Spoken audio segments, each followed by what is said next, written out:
watching Cron On, streaming now from Cron 4, the Bay Area's local news station.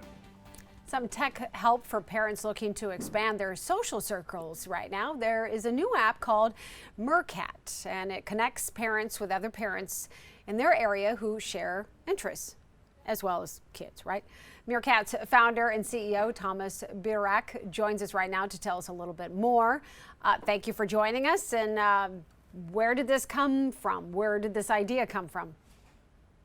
Yeah, thanks for having me. The idea came about because my wife and I had our first child during COVID. This was August of 2020. And we quickly realized that we didn't have any friends that had kids. So obviously, you know, we had a good group of friends that none of them had kids. And so when you have kids, everything changes, right? Can't go out at 8 p.m. on a Thursday anymore. You can't just kind of pick up and go where you want. You're tired all the time, all these sorts of things. So we love our friends. They were very helpful, a great group of people.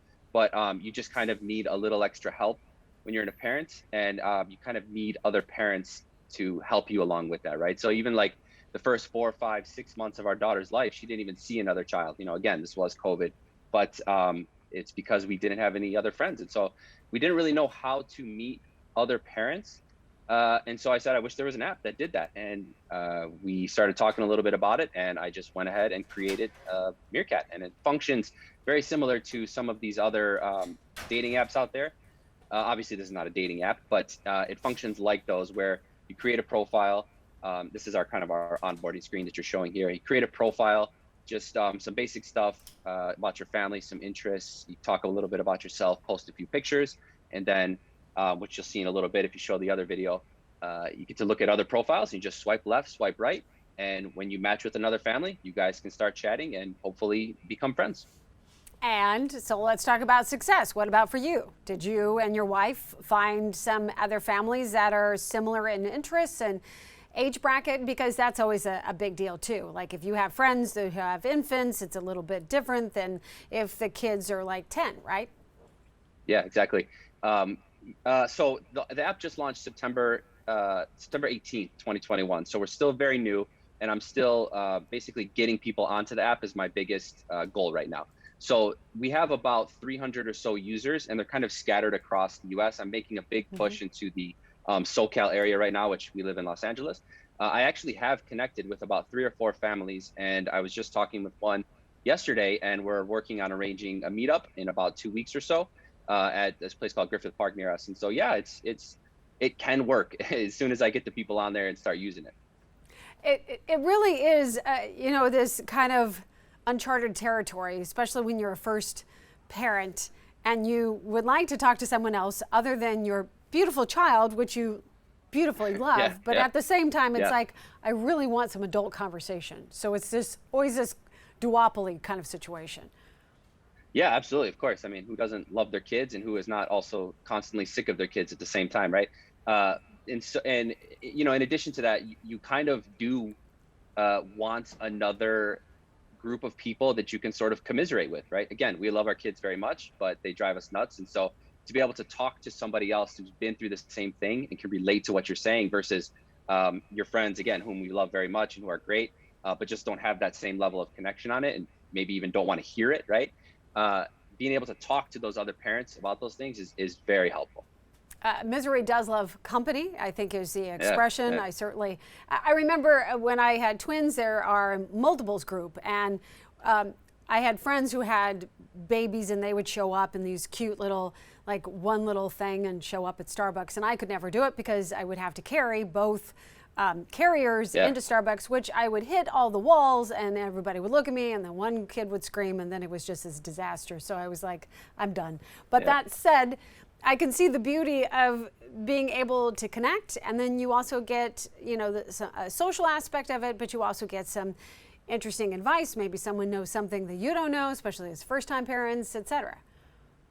Yeah, exactly. And that's a big thing. Like a perfect example is, after a couple of months, our daughter was maybe like 7 or 8 months old. We did get invited to a friend who does have kids, but they're much older. So the kid, similar to what you were saying before, we do have a friend who's got his 2 sons. I think one is 8, one is 6.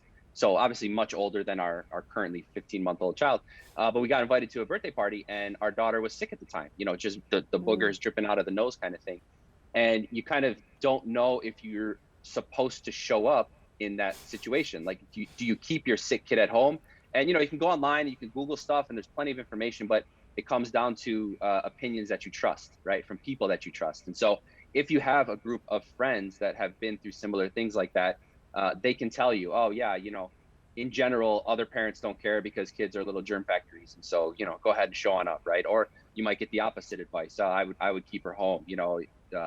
Especially with COVID and things like that, parents might be a little bit more sensitive about bringing germs into their home. So you're able to ask these questions that you just, like I said, you can Google, but it may not be trusted, or just other people that haven't been through that sort of thing.